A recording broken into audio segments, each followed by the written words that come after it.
Le Bitcoin s'est fait rejeter à 123 000 $ et chute de 5%. Que pensez-vous de ce rejet? C'est la question qui vous a été posée sur Telegram et on a d'ores et déjà des premiers éléments de réponse. Vous êtes 12% à penser que le top de marché a été trouvé, 10% d'entre vous considèrent que ce signal est inquiétant et que la chute pourrait s'amplifier, 45% d'entre vous considèrent que c'est une correction saine avec une bonne opportunité pour recharger et 33% considèrent que c'est une manipulation avant décollage to the moon et début de alt season. Où en est-on d'ailleurs sur les crypto-pépites? Je propose qu'on regarde directement ce point en début de vidéo YouTube, mais avant, avertissement sur les risques, ce contenu n'est pas un conseil d'investissement, vous risquez des pertes financières. Faites vos propres analyses et tradez de manière responsable. On rappelle que les crypto-monnaies sont des actifs extrêmement volatiles. On commence directement par WLD qui perd environ 6 à 9% depuis la dernière vidéo YouTube, donc rejet sur résistance, pas de breakout. Les holders qui serrent les fesses, Ethereum qui perd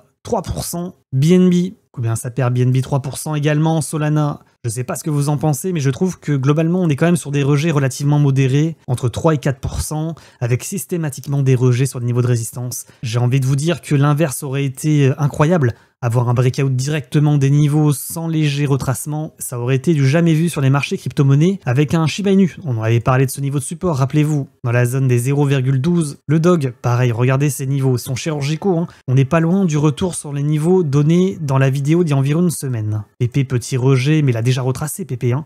Déjà remonté, XRP, léger rejet également quand on voit la hausse. Le rejet est relativement modéré. Sur Chainlink, petit rejet sur le niveau de résistance également, en vue long terme, 5%. Ouais, on a eu des rejets un peu partout, entre 1% pour les cryptos les plus résilientes comme Ethereum, et on est plus sur du 9% sur des cryptos un peu plus volatiles. Concernant ADA Cardano, NIR, Chainlink, qu'on avait mis en potentiel pépite hier, on voit que les rejets sont relativement modérés. On est sur du 3%, on commence à voir des mèches qui commencent à se former. On est sur des corrections relativement saines pour le moment, donc pas d'alerte générale à ce stade. Au niveau du Bitcoin, le rejet est par contre beaucoup plus important. On a un Bitcoin qui perd 5% et qui chute, qui passe de 123 000 à 117 000. Mais rappelez-vous, dans les dernières vidéos YouTube, on avait dit la chose suivante, la montée ne se fera pas en ligne droite, sans à-coups, sans siphonnage de stop-loss, sans coût de sécurité, c'est ce qu'on vous a répété à 2 reprises. Donc on n'est pas surpris de ce rejet, 5% pour le moment c'est relativement modéré. Au niveau des gros niveaux en weekly, on voit toujours ce niveau majeur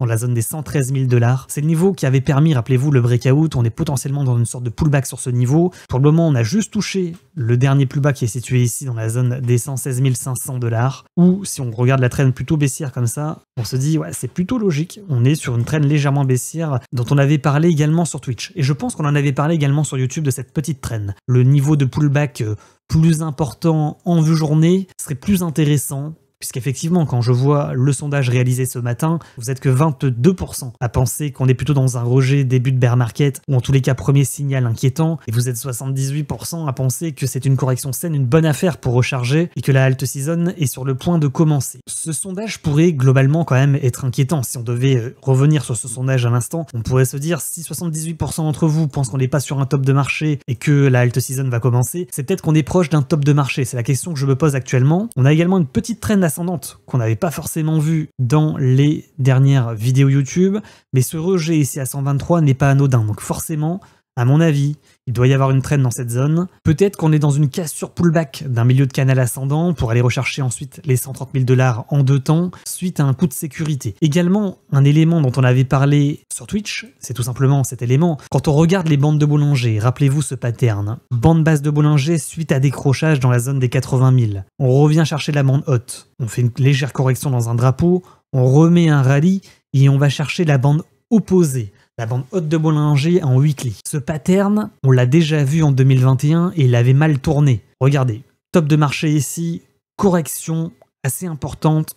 On fait une remontée, on va chercher la bande haute de Bollinger, on se prend un premier rejet au niveau de la bande haute de Bollinger et ensuite on refait une sorte de rallye pour retenter en 2 temps. Et derrière, retour à 16 000 $. Donc on le voit en résumé, rejet, on reprend de l'amplitude avec une sorte de feinte de décrochage, on le fait en 2 temps avec un deuxième temps plus haut que le précédent, on va à nouveau rechercher la bande haute de Bollinger en weekly et ensuite on se prend un rejet beaucoup plus important. Vous voyez, on est sur le premier rejet, peut-être qu'on pourrait se dire, oui, on va retomber sur le support ici, dans la zone 113-114, On va reprendre de l'amplitude, on va aller chercher un deuxième top plus haut que le précédent en allant chercher la traîne ascendante qu'on vient de tracer, et là il y aura un rejet potentiellement de reprise de baisse. Pas impossible, en tous les cas, scénario à envisager, puisque quand même il faut le rappeler, entre le dernier plus bas et le dernier plus haut, le Bitcoin a réalisé 65% de hausse en l'espace de 3 mois. Donc ça fait quand même réfléchir. On rappelle que évidemment tout ce qui monte finit toujours par retomber, et on a un pattern qui pourrait nous laisser penser qu'on s'approche d'un top de marché. Donc attention quand même. Effectivement, moi je vous avais parlé du niveau des 130 000 $ comme éventuel niveau à surveiller, sur lequel on pourrait se faire rejeter de manière beaucoup plus importante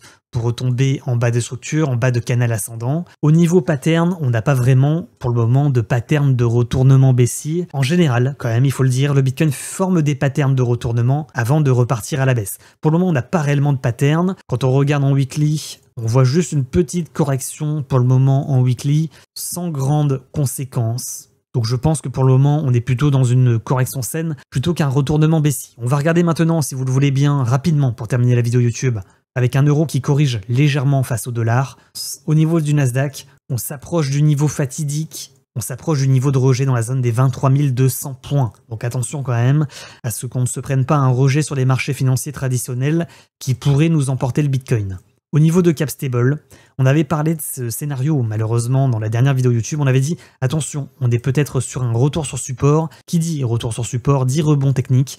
Si rebond technique, effectivement, sur Capstable, on n'est pas surpris qu'il y ait un rejet technique également sur le Bitcoin. On voit que Capstable commence à former une structure qui pourrait s'apparenter à une sorte de biseau descendant. Donc attention à ce qu'il ne valide pas ce biseau en formant une structure un peu comme ça pour repartir à la hausse.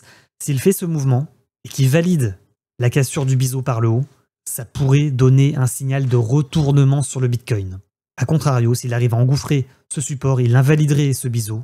Et à ce moment-là, il y aurait une chute, à mon avis, sur Capstable jusqu'à 4.9.